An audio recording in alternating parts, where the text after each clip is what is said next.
श्री राधे श्री राधे राधे श्री राधे श्री राधे श्री राधे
वृंदावनी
जी श्री भागवत जी श्री कृष्ण जी की आरती पर अपने स्थान पर खड़े हो जाएंगे और आरती में सम्मिलित होंगे और कृष्णचंद्र भगवान की जय।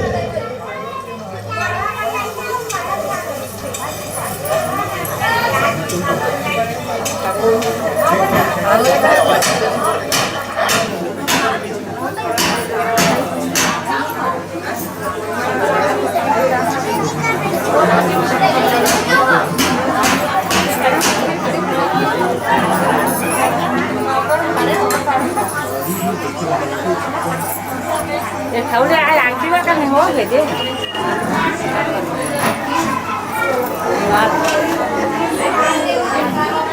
cái gì mà để phát để thấu làm chứ cái suy lại là vậy đó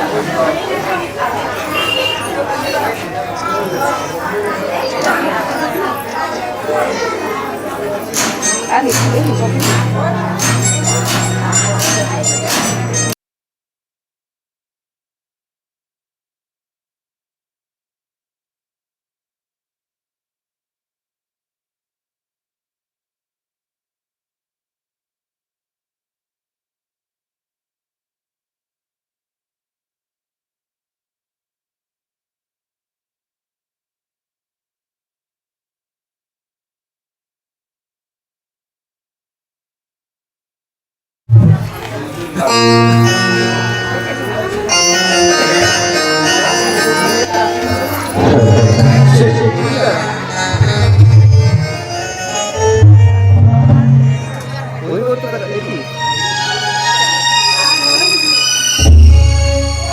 पास कराओ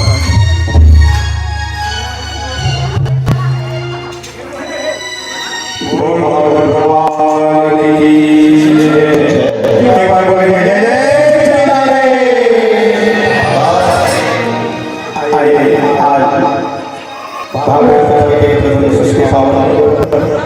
भगवान के शरण की आरती करते हुए चंद्रमा मनसो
हरि ओम।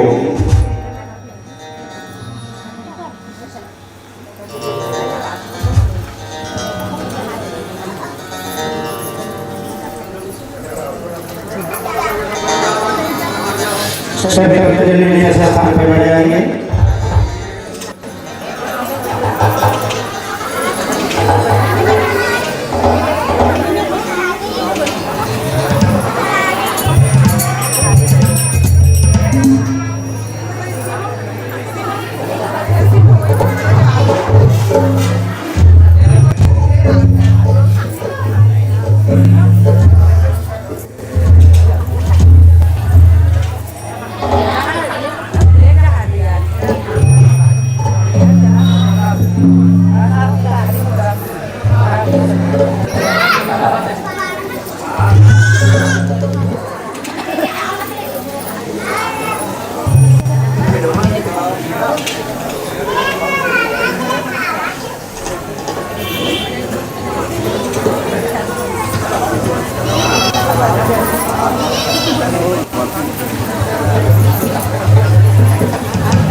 मेरी स्वामिनी मेरा जो दासी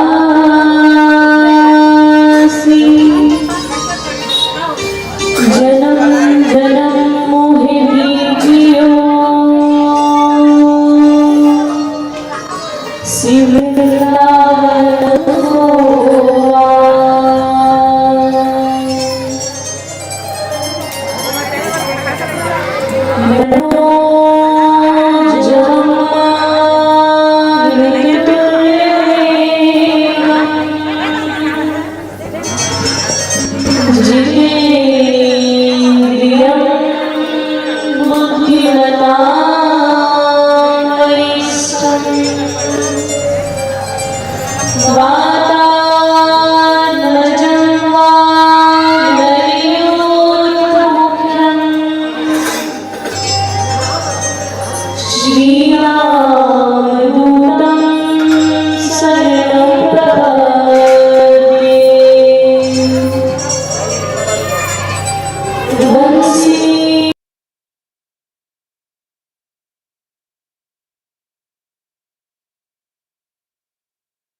युगल रूपये नारायणं नमस्कृत्यं नरं चैव नरोत्तमं देवीं सरस्वतीं व्यासं ततो जयमुदीरयेत्। आइए श्री कृष्ण जी विराजिए। बोल वृंदावन बिहारी लाल की, बोल सच्चिदानंद भगवान की जय। सर्वप्रथम भगवान अभिनंदन आज भागवत जी की कथा का अभिनंदन आज भागवत जी की कथा का प्रथम दिवस है और आज पावन कथा में हम सभी आनंद से प्रवेश करने जा रहे हैं। सर्वप्रथम इस कथा के पार करने के लिए भगवान के पावन नाम का स्मरण करेंगे। सभी लोग कहेंगे वाणी का सहयोग एवं तालियों से सेवा के साथ। नारायण नारायण नारायण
के विषय में हमने कुछ कथा सुनी थी।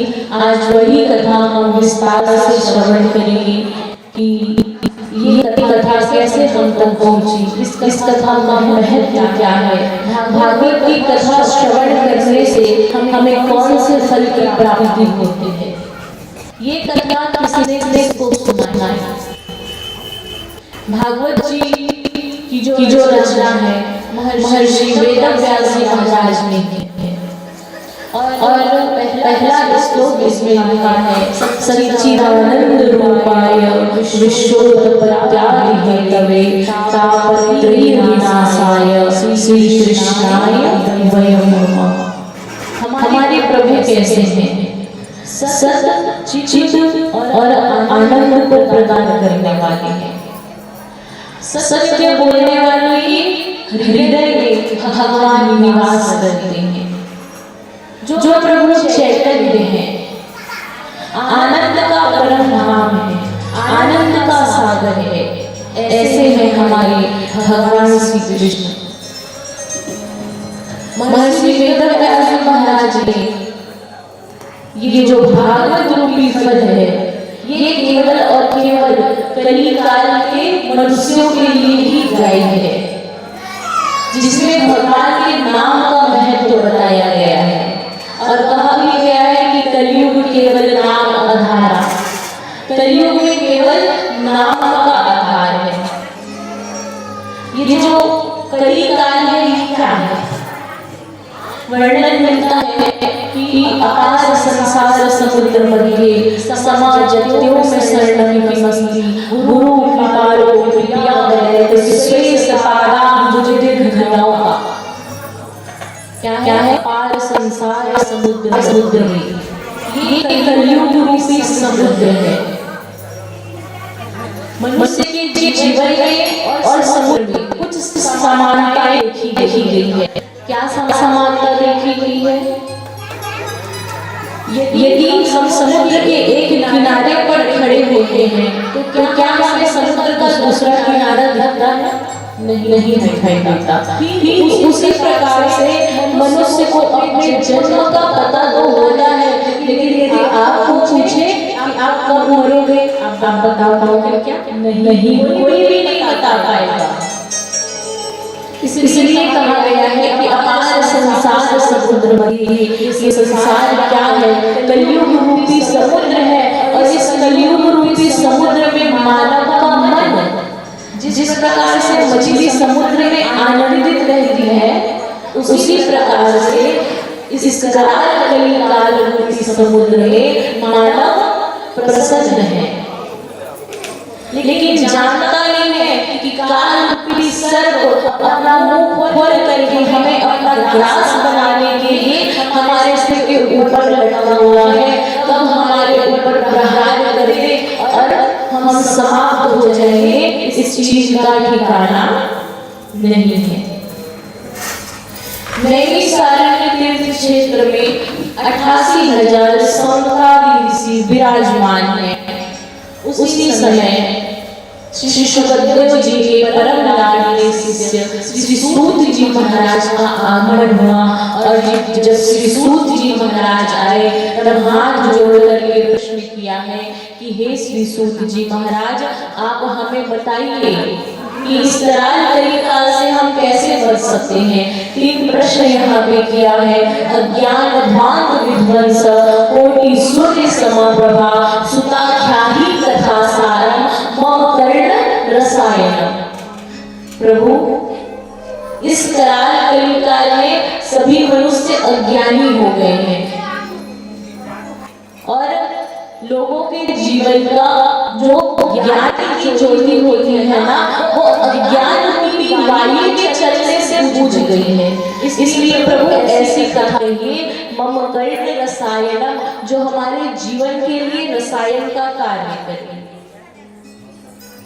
दूसरा प्रश्न किया, भक्ति ज्ञान विराग प्राप्तो विवेको वर्धते महान माया मोह निराश्चर्य वैष्णवे कृत्यते कथम। ये जो बड़े बड़े संत ऋषि मुनि महामुनि परम अद्भुत हंस संत हैं, ये कौन सी कथा का पाठ करते हैं? ये आप हमें बताइए। और वही कथा हमारे लिए कही। फिर पूछा कि इह घोरो कलोपायो जीवश्च सुरतामगता कलेशकान्तस्य तस्यैव सोढनी परायणम्। ये 3 प्रश्न जब श्री सूत जी महाराज से किए गए तब उन्होंने उत्तर दिया, कहा कि हे ऋषियों, मेरे गुरु श्री शुकदेव जी महाराज ने जो कथा मुझे कही है वही कथा मैं आप सबके लिए कहता हूँ। कौन सी कथा कही है? श्रीमद् भागवत महापुराण की कथा। और कथा के महात्म्य में जब हम प्रवेश करते हैं तो महात्म्य में हमें भी ऐसा प्रश्न मिलता है कि इस कथा को श्रवण करने से किसका कल्याण हुआ। महापापी था धुंधकारी। धुंधकारी का अर्थ क्या होता है? धुंधुम कलहम कारयति इति धुंधकारी। जो बड़े बड़े पाप कर्मों को करे। सहस्रमासेन भोजनम, इतना अधर्मी कि जिसके यहाँ का अन्न कोई ग्रहण नहीं करता, उस स्थान का अन्न ग्रहण तक धुंधकारी करता था। सबके समीप में बैठ करके ही वो अन्न ग्रहण कर लेता था। बड़े बड़े संत ऋषि मुनियों को सताता था। ऐसे धुंधकारी की भी मुक्ति हुई। कैसे? किसने की? गौकर्ण जी महाराज ने जब कथा सुनाई, सूर्यदेव को नमस्कार किया और नमस्कार करके पूछा तो सूर्यदेव ने बताया कि हे गौकर्ण, सप्ताह यज्ञेन कलौ पुनन्ति देह। श्रीमद् भागवत महापुराण की कथा तुम श्रवण कराओ अपने भाई धुंधकारी को। और 7 गांठ वाला बांस गाड़ा गया। और क्यों? क्योंकि जो प्रेत होते हैं ना वो वायु रूप में होते हैं, एक खुले स्थान में नहीं रह सकते, इसलिए 7 गांठ वाला बांस गाड़ा गया। और धुंधकारी जैसे प्रेत को उसमें स्थान दिया गया। और जब स्थान दिया गया तो धुंधकारी ही उसमें बैठ करके कथा श्रवण की। और 7 दिन की कथा में 7 गांठें खुल गई। और उस आताताई अत्याचारी अधर्मी धुंधकारी को लेने के लिए भगवान के पार्षद स्वयं आ गए। भक्ति महारानी के विषय में बताया गया है। क्या बताया गया है? एक बार नारद जी के मन में इच्छा जागी थी। क्या इच्छा जागी थी? नारद जी ने सुना था, नारद जी ने सुन करके आए थे कि गायन्ति देवा कील गीत गाई, धन्या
मेरी दुर्दशा हो गई। और जब मैं इस तट पर पहुंची तो लोग दिखावे के लिए भक्ति तो करते हैं, इसलिए मैं करुणी हूँ, लेकिन फिर मानसा मन से दुखी हूँ। क्यों? क्योंकि लोग दिखावे के लिए भक्ति करते हैं, ज्ञान वैराग्य कोई अपनाना नहीं चाहता। ये जो आप सुंदर नेत्रों वाली देवियां देख रहे हैं ना, ये गंगा एवं आदि नदियां हैं जो मेरी सहायता करने के लिए आई है। और नारद जी, मेरी दासी तो स्वयं मुक्ति है, मुक्ति स्वयं मेरी सेवा करती है, जो कराल कलिकाल आने पर मुझसे आज्ञा लेकर के चली गई है। नारद जी, मैंने सुना है कि जिसको भी आपका सानिध्य प्राप्त होता है उसका कल्याण हो सकता है। इसलिए आप ऐसा कोई उपाय बताइए, ऐसा कोई उपाय करिए जिससे शादी से मैं अपने दोनों पुत्र के साथ रह सकूं और इनके हमारे दुख दूर हो सके, ऐसा कुछ उपाय करिए। नारद जी ने ज्ञान और वैराग्य को जगाने के लिए शंखनाद किया, घंटियां बजाई, गीता का पाठ किया। ज्ञान और वैराग्य की सभी प्रतिक्रियाओं को सुन करके उठने की चेष्टा तो करते, लेकिन पुनः काष्ठ के समान गिर पड़ते थे। नारद जी को आश्चर्य हुआ और नारद जी दुखी हो गए। संगादिक आश्रम की तरफ गए, बद्रिका आश्रम की ओर जब नारद जी गए तब नारद जी को 4 संतों के दर्शन हुए। 4 संत कौन से थे? सनत, सनंदन, सनातन और सनत कुमार, जिनकी संख्या की करोड़ों वर्ष, लेकिन लगते थे कैसे? बिल्कुल 5 वर्ष के बालक की तरह। उन्होंने पूछा कि नारद जी, दानव चितो अस्य गतितो यथाचम, आप दुखी होकर के कहाँ जा रहे हैं? तब नारद जी ने सारा वृत्तांत सुनाया, और जब सारा वृत्तांत सुनाया तब सनत कुमारों ने कहा कि हे नारद जी, आप तो स्वयं परम ज्ञानी है, परम ज्ञाता है। आप जाइए, जाकर के श्रीमद् भागवत की कथा, भक्ति, ज्ञान और वैराग्य को श्रवण कराइए। कहा कि प्रभु ये कथा कहाँ होनी चाहिए? बताया कि गंगा द्वार समीपे रटमानंद नाम, गंगा द्वार के समीप में आनंद नाम का जो घाट है, वहां में सनत कुमारों के सानिध्य में श्रीमद् भागवत महापुराण की पावन पवित्र कथा प्रारंभ हुई। और जैसे ही कथा का सत्संग दिवस आया, भक्ति, ज्ञान और वैराग्य भी अपने स्थान से उठ करके उस स्थान पर पहुंच गए जहाँ पे भागवत की कथा हो रही थी। और भक्ति महारानी ने हाथ जोड़ करके कहा कि नारद जी, आप धन्य हैं, आपके कारण ही आज मेरे 2 पुत्र ज्ञान और वैराग्य की स्थिति में सुधार आया है। आपके कारण ही आज भक्ति सुखी हो पाई है। ये वही भक्ति है जिसकी कल्पना हम सब मनुष्य करते हैं, लेकिन भक्ति महारानी की जो दुर्दशा आज भागवत जी में बताई गई है, इसका कारण कौन है? भक्ति महारानी दुखी क्यों है? यदि हम सूक्ष्म दृष्टिपात करें, जटिलता से देखें तो पता चलता है कि भक्ति महारानी की जो ये स्थिति है, इसके कारण हम स्वयं हैं। क्यों? क्योंकि हमारी भक्ति केवल दिखावे की भक्ति रह गई है। कहते हैं कि जहाँ पे मांग आता है वहाँ पे प्रेम की धारा टूट जाती है और हम भगवान से संबंध कैसे रखते हैं। कहते हैं कि भगवान हमारा काम बिगड़ गया, हम तुमको 5 नारियल चढ़ा देंगे, हमारा काम कर दो, एक मिठाई चढ़ा देंगे, हमारा काम कर दो। भगवान क्या हमारे नौकर है जो हम 5 नारियल चढ़ाएंगे? ये सब उन्हीं का बनाया हुआ तो है। भगवान कहते हैं कि ऐसे एक समुद्र की कौन कहे, ऐसे कोटि कोटि अनेक करोड़ों समुद्र मेरे अंदर है, करोड़ों समुद्र मुझे डुबा नहीं सकता। क्यों? क्योंकि ऐसे एक समुद्र की कौन कहे, करोड़ समुद्र मेरे अंदर है, लेकिन मैं डूबता हूं किसमें? अपने भक्त के नेत्रों से निकलने वाली अश्रु की एक बूंद जल में। बताओ, आंखों से निकलने वाली एक बूंद जल में कोई डूब सकता है क्या? नहीं डूब सकता। लेकिन भगवान क्या कह रहे हैं कि समुद्र मुझे नहीं डुबा सकता। यदि मैं किसी चीज में डूब सकता हूँ तो मेरे भक्त भाव विभोर होकर के यदि मेरे नाम का स्मरण करें, मेरा नाम ले, तो अपने भक्त के नेत्रों से निकलने वाली एक बूंद अश्रु की जल में मैं डूब जाता हूँ। अब एक बार भगवान के नाम का जयकारा तो लगाना पड़ेगा। बोल वृंदावन बिहारी लाल की, बोल सच्चिदानंद भगवान की। आइए भगवान के पावन नाम का स्मरण करते हैं। तत्पश्चात आगे की कथा में हम प्रवेश करेंगे। सिया राम जय राम जय जय राम, सिया राम जय जय सिया राम, सिया राम जय राम जय राम, सिया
ग्रहण नहीं कर सकते, उसको ग्रहण करने के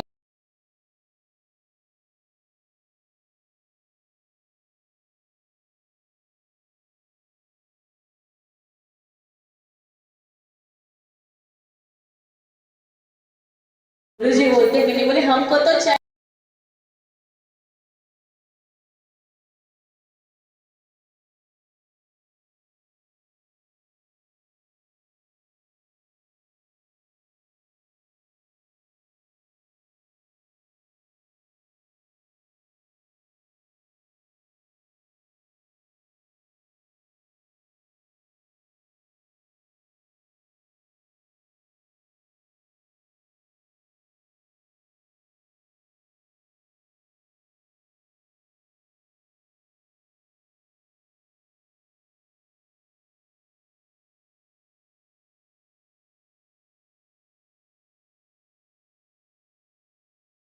व्यास जी, इस दुनिया में ऐसा कोई बालक नहीं होगा जो चाहता होगा कि मेरी माँ मर जाए।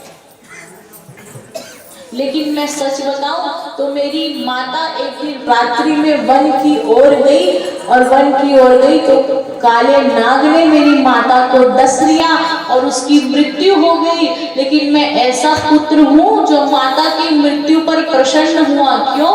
क्योंकि मोह माया से मैं मुक्त हो गया था संतों के सानिध्य में आकर के। संतों के सानिध्य में आने से जब मैं मुक्त हो गया था, मेरी माता की मृत्यु हो गई, तब मैं भी संतों के साथ में चल पड़ा। एक दिन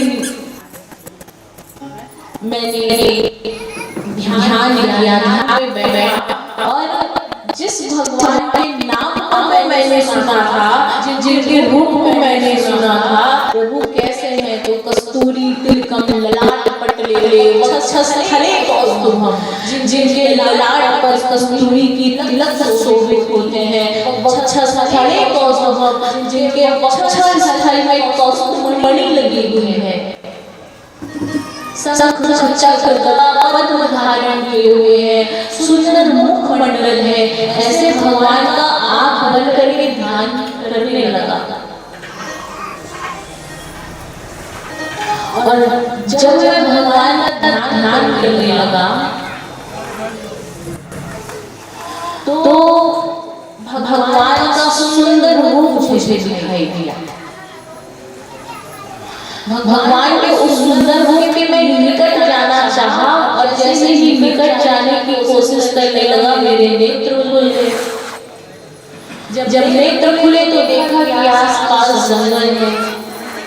मैं पूरा ध्यान करके भगवान के उस रूप को, उस स्वरूप को देखना चाहा, लेकिन मुझे भगवान का वो रूप दिखाई नहीं दिया।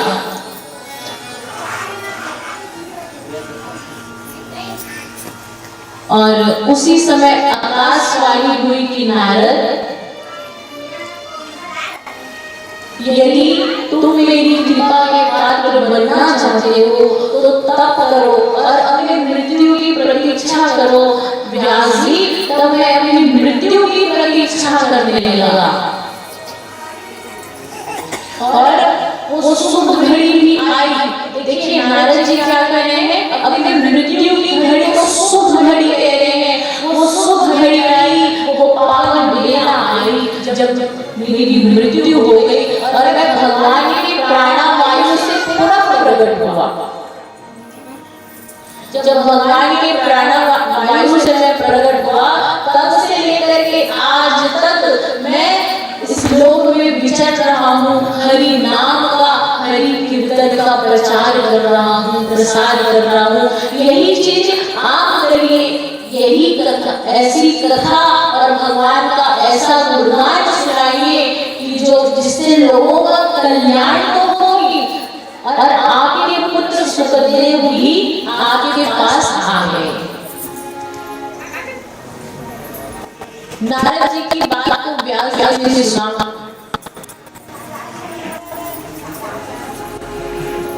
और तब श्रीमद् भागवत महापुराण की रचना श्री व्यास जी महाराज ने की।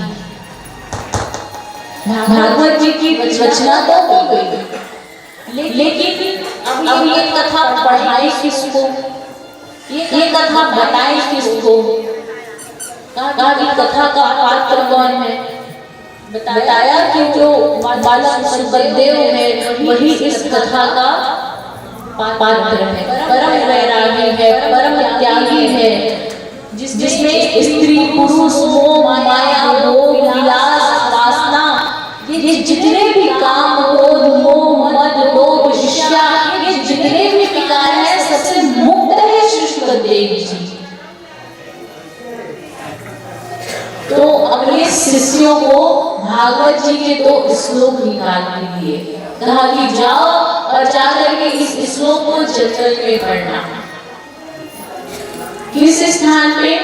जिस स्थान पे सुखदेव तप करने के लिए बैठा है उसी स्थान में। तो शिष्य गए और जाकर के भागवत जी के 2 श्लोक पढ़ने लगे। उस श्लोक में भगवान की महिमा गाई गई कि प्रभु कितने कृपालु हैं। अहो भगवान की करुणा को बताया गया है कि प्रभु कैसे हैं। जो पूतना है वो भगवान को मारने के लिए गई है ना, पूतना भगवान को काल कूट वाला विष खिलाने गई थी। भगवान ने क्या किया? पूतना का स्तनपान करते हुए उनके प्राणों को खींचना चालू किया। पूतना चिल्ला रही है,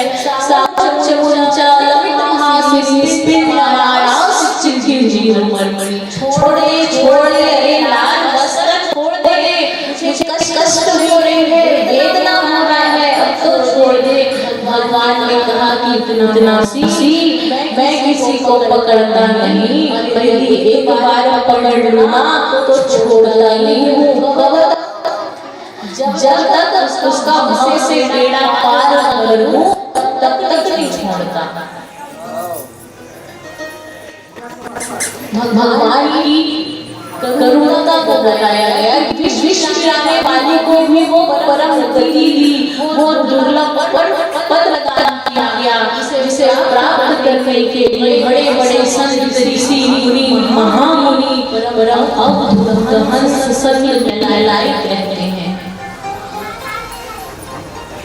जैसे ही श्री सुखदेव जी के कान में ये मन कर गए, तो जो सुखदेव जी किसी के लिए रुकते रहे,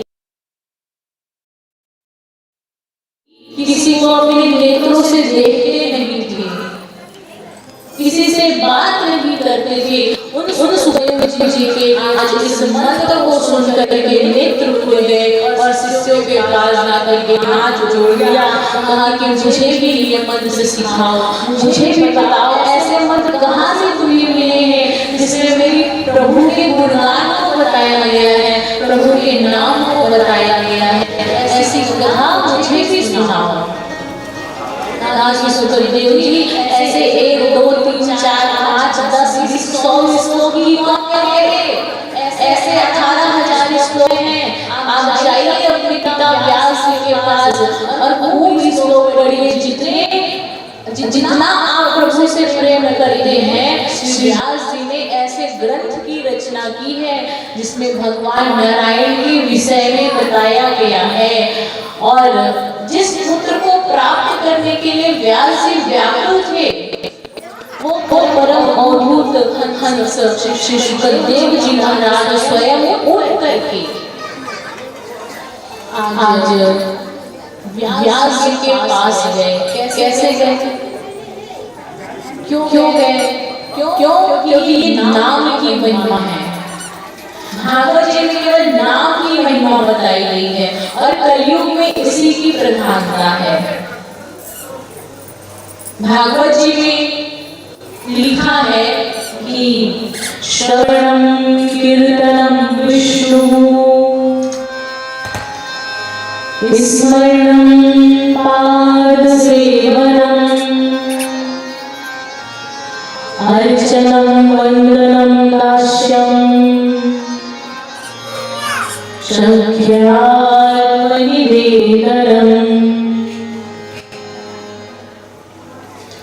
इस कथा को हम कैसे सुन सकते हैं? श्रवणम कीर्तनम विष्णु। आपने नौधा भक्ति को सुना होगा। श्रवणम, भगवान की कथा श्रवण करो। किससे श्रवण करें, कैसे श्रवण करें?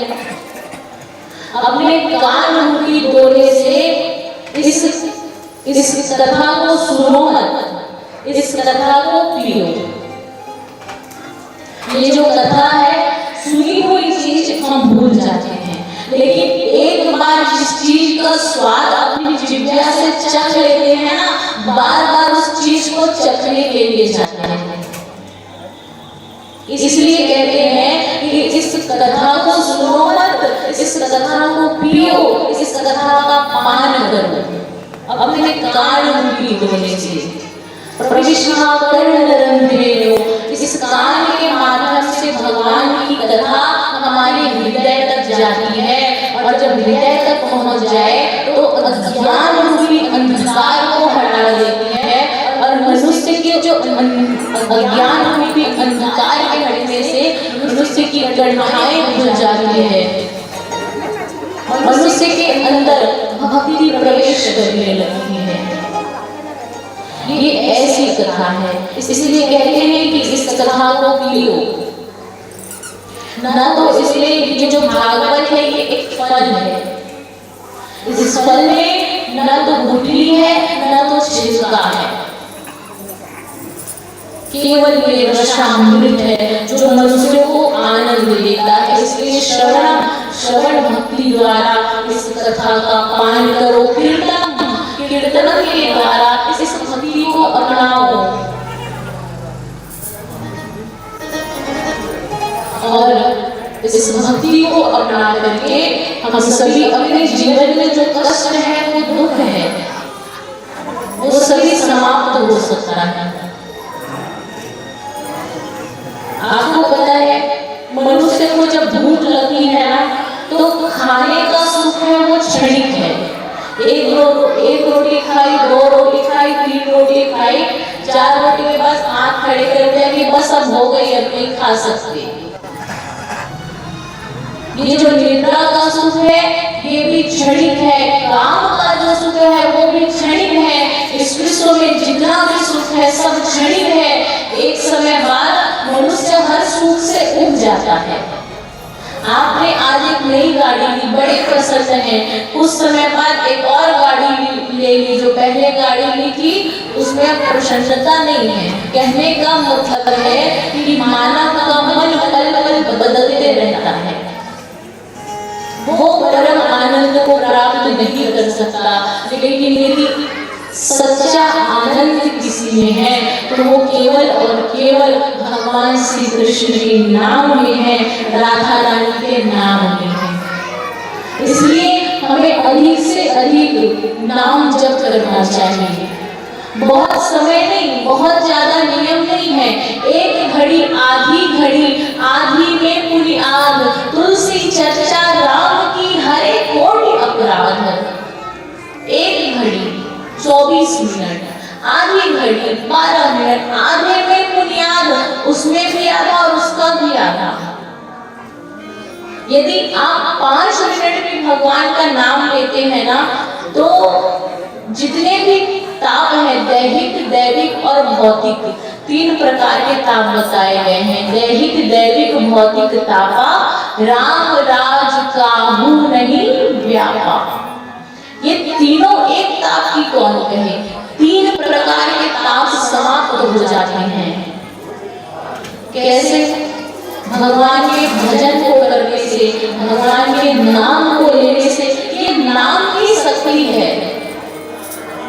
ऐसे अनेक संत हुए हैं जिन्होंने नाम को अपना करके, भक्ति को अपना करके अपने जीवन को धन्य बनाया है, और लोगों के जीवन में ही भक्ति की अलग जगाई है। बहुत पुरानी बात तो छोड़िए, बहुत पुरानी बात के लोगों को यदि बताओ तो विश्वास करने में थोड़ा दिक्कत होता है। लेकिन वृंदावन में प्रेमानंद जी महाराज हैं, आप सब जानते हैं, सुनते भी होंगे, जिनकी दोनों किडनियां फेल हैं। वो स्वयं बताते हैं कि जिस डॉक्टर ने मुझे कहा था कि कुछ समय बाद आप पधार जाएंगे, हम जीवित हैं, लेकिन वो डॉक्टर है कि नहीं पता करना पड़ेगा।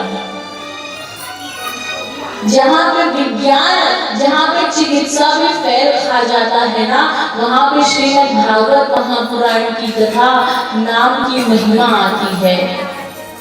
उनके जीवन का आधार रस है क्या? राधा।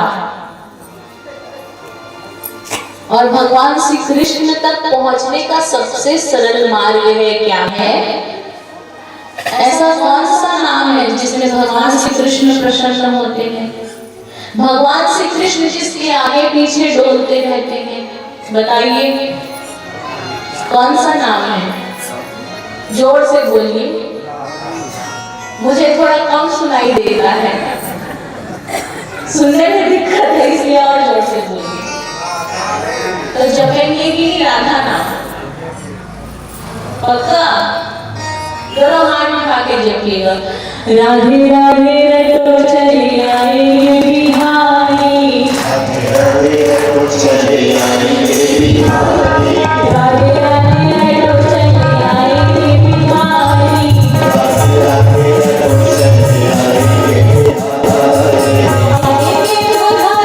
चली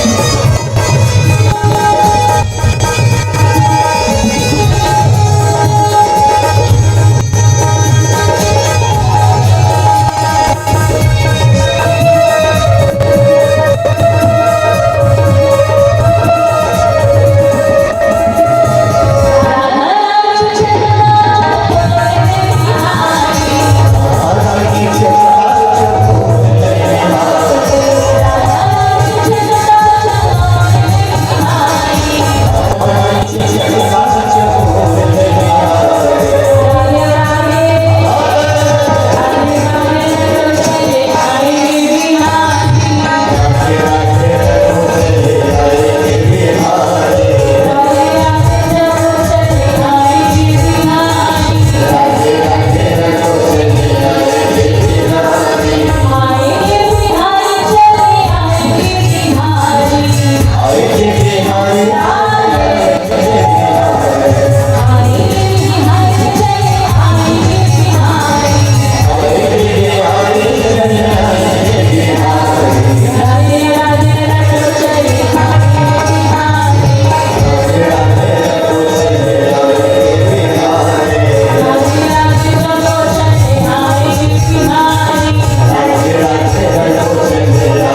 बिहारी।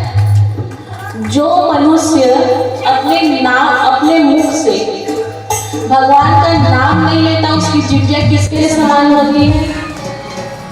आप सभी रामचरितमानस पढ़ते होंगे। अब देखिए कीर्तन मंडली हमें लेने के लिए जाती है, हमें कितना आनंद आता है पता है, जब आप गाते हुए जाते हैं, गाते हुए आते हैं तो। और आप जब नाम नहीं लेते तो हमें आनंद नहीं आता। रामचरितमानस में बताया गया है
नाव है।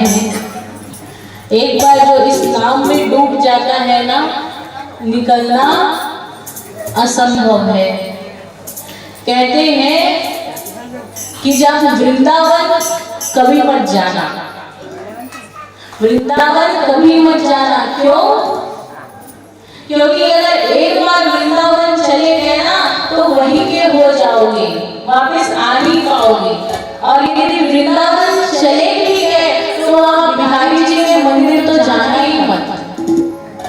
और यदि बिहारी जी के मंदिर चले गए तो उनके नेत्रों में कभी मत देखना, उनकी महिमा का स्मरण करते हुए यदि वृंदावन गए, वहाँ बिहारी जी के मंदिर गए और एक बार उनके नेत्रों में देख लिया तो ऐसे डूब जाओगे कि निकल आना असंभव है। तब जब भक्ति तत्व को अपना करके जाओगे तब। ऐसे अनेक संत ऋषि मुनि महामुनि वृंदावन की पावन एवं पवित्र धरा पर रहते हैं, जिनके दर्शन करने मात्र से मनुष्य को भक्ति तत्व की प्राप्ति हो गई है। ऐसे अनेक संत हैं जिनके वाणी और वचनों को सुन करके लोगों ने अपना जीवन सुधार दिया है। क्यों? किसकी महिमा से? ये जो कथा हम श्रवण कर रहे हैं इसकी महिमा से। और ये कोई ऐसी वैसी कथा नहीं है।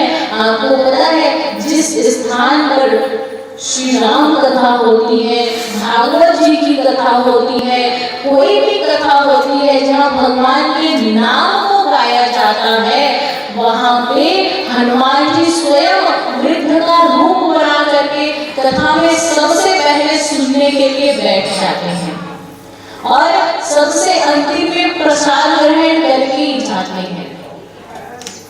स्वयं हनुमान जी महाराज इस कथा को श्रवण करने के लिए आते हैं। क्यों? क्योंकि ये वही कथा है जिसमें मनुष्य भगवान से प्रेम करना सीखता है, प्रेम करना जानता है। श्री सुखदेव जी महाराज परम वैरागी हैं, परम हंस हैं, परम संत हैं।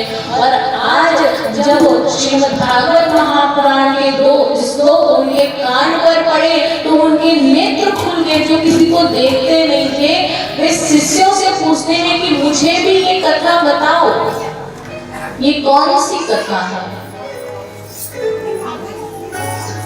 और सुखदेव जी जब व्यास जी के पास गए तो व्यास जी महाराज बड़े प्रसन्न हैं। जो 16 वर्षीय पुत्र उन्हें छोड़ करके चले गए थे, आज इस कथा के प्रभाव से स्वयं उठ करके उनके पास गए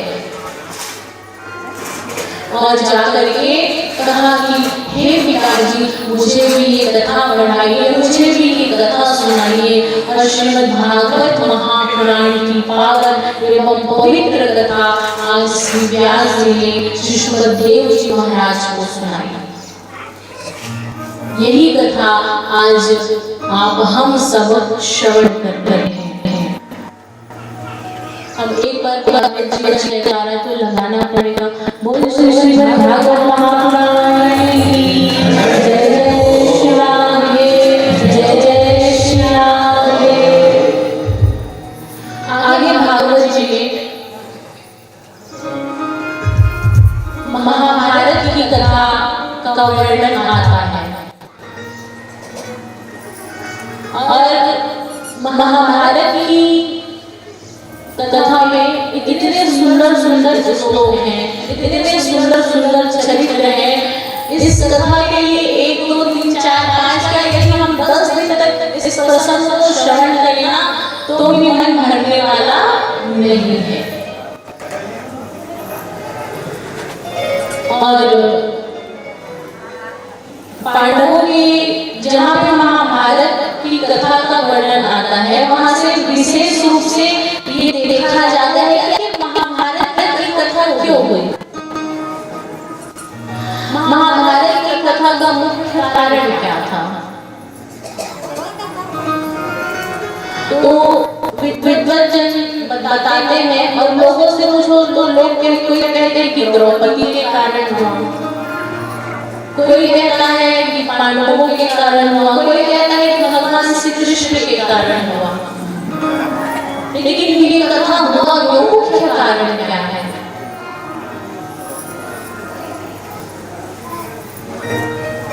तो कहते हैं कि गीता का जो पहला श्लोक है उसके कारण ये महाभारत का युद्ध हुआ।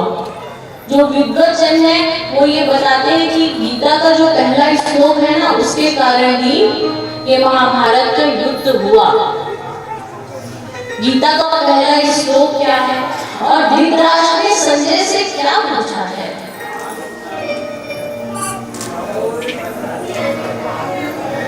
पूछा है कि हे संजय, तुम बताओ, कुरुक्षेत्र की जो भूमि है वहां मेरे 100 पुत्र मामका पांडवाश्चैव किम कुर्वन्ति संजय। तुम मुझे बताओ कि मेरे 100 पुत्र और पांडव के 5 पुत्र क्या कर रहे हैं? ये कारण बताते हैं। अब सुनने में तो ये कारण नहीं लगा, लेकिन ये कारण क्यों बताते हैं? आपने शब्दों में ध्यान दिया? नहीं, मेरे पक्ष और तुम्हारे पक्ष। तो संत जन कहते हैं कि ये जो मैं, मेरा, तुम, तुम्हारा की भावना आती है, वहां पे विशेष रूप से युद्ध की संभावना होती है। आज संपत्ति के नाम पर देखिए, एक भाई दूसरे भाई का खून खराबा करने के लिए तैयार है। इतने न्यूज़ आज हम सुनते रहते हैं कि संपत्ति के कारण एक भाई ने दूसरे भाई का गला काटा, फांसी के फंदे पर चढ़ा दिया, तो उसकी हत्या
इस प्रकार से अश्वत्थामा को दंड दिया गया। क्यों?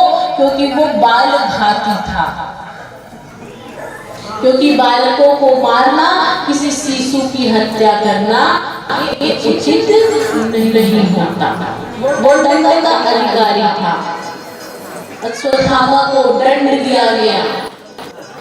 युधिष्ठिर ने राज्यभार संभाला और अश्वत्थामा को पुनः पता चला कि देवी उत्तरा के गर्भ में पांडव वंश का एकमात्र कोई दीपक बढ़ रहा है और उसको मारने के लिए अश्वत्थामा ने क्या किया? ब्रह्मास्त्र छोड़ा।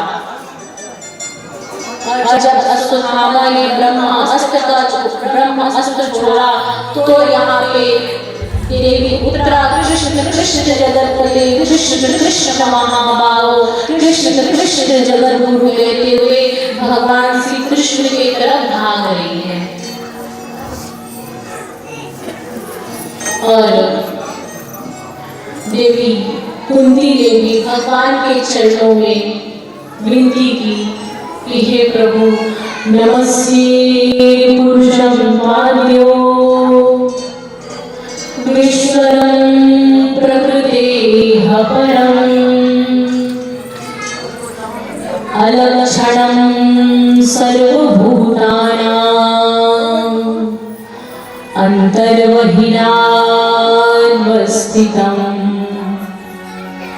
नमः पंकजनाभाय नमः पंकजमालिने नमः पंकजनेत्रायो नमस्ते पंकजांघ्रये। देवी ने स्तुति की भगवान श्री कृष्ण से। क्या कहा कि हे प्रभु, नमस्ते पुरुषं त्वाद्यो विश्वरं प्रकृतेः परम् अलक्षणं सर्वभूतानां अन्तर्बहिरावस्थितं। प्रभु, जब ये विश्व नहीं था तब भी आप थे, जब ये विश्व है तब भी आप हैं, और जब प्रलय के सागर में ये संपूर्ण विश्व समाप्त हो जाएगा तब भी आप रहेंगे। इसलिए हे केशव, मैं आपके चरणों पे विनती करती हूँ कि जाइए देवी उत्तरा और देवी उत्तरा के गर्भस्थ शिशु की रक्षा कीजिए।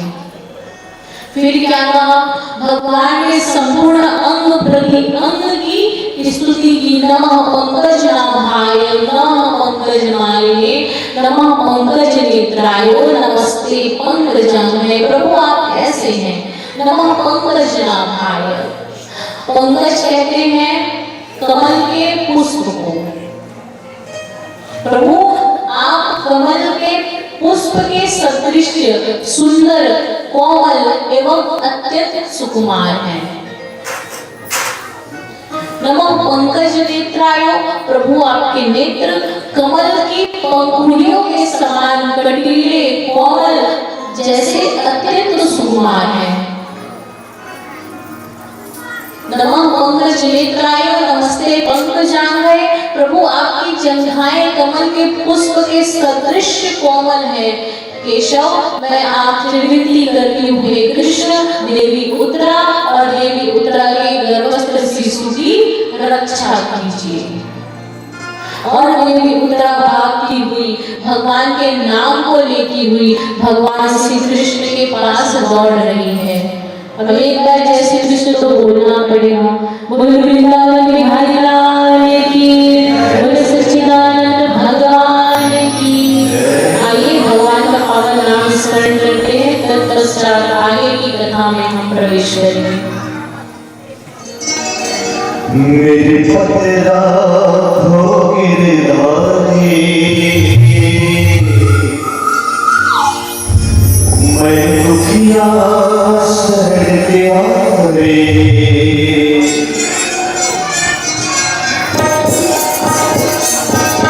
सभी साथियों की सेवा में मेरी पतरा हो गिरधारी, मैं दुखिया शरण प्यारे।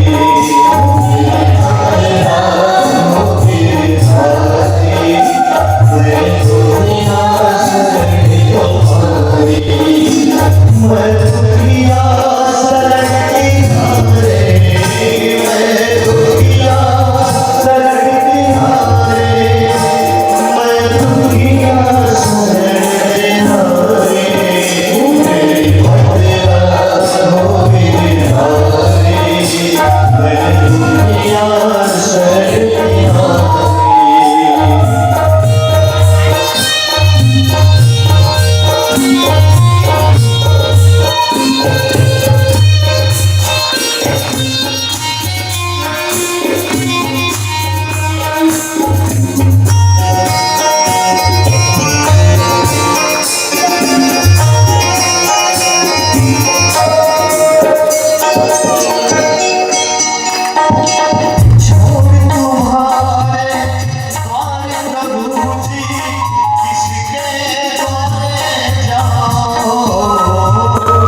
पाहि पाहि महायोगी देव देव जगत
उन्होंने क्या देखा? एक काला सा पुरुष है जिसने राज चिन्ह धारण किया हुआ है। राज चिन्ह पहने हुए हैं। उसके हाथ में एक लाठी है। गाय और बैल को डंडे से पीट रहा है। देखा कि मेरे कष्ट में मेरी प्रजा दुखी है और जिस राज्य की प्रजा दुखी हो उस राजा के ऊपर कलंक लगाता है।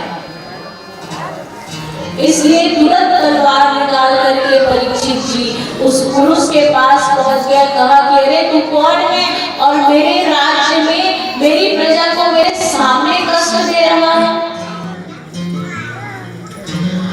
तब उसने कहा कि मैं कली हूं, मेरा नाम कलियुग है। तो परीक्षित जी ने कहा कि कलयुग में तो बड़ा दोष है। तुरंत मारने के लिए तैयार हो गए। उसी समय कलयुग ने हाथ जोड़ दिया। कहा कि मुझे बता मैं तो आपका प्रजा ही हूं, तो मेरी रक्षा करना आपका कर्तव्य बनता है। कहा कि मेरे राज्य में कोई दुखी नहीं हो सकता, इसलिए तुम मेरे राज्य की प्रजा को कष्ट दे रहे हो।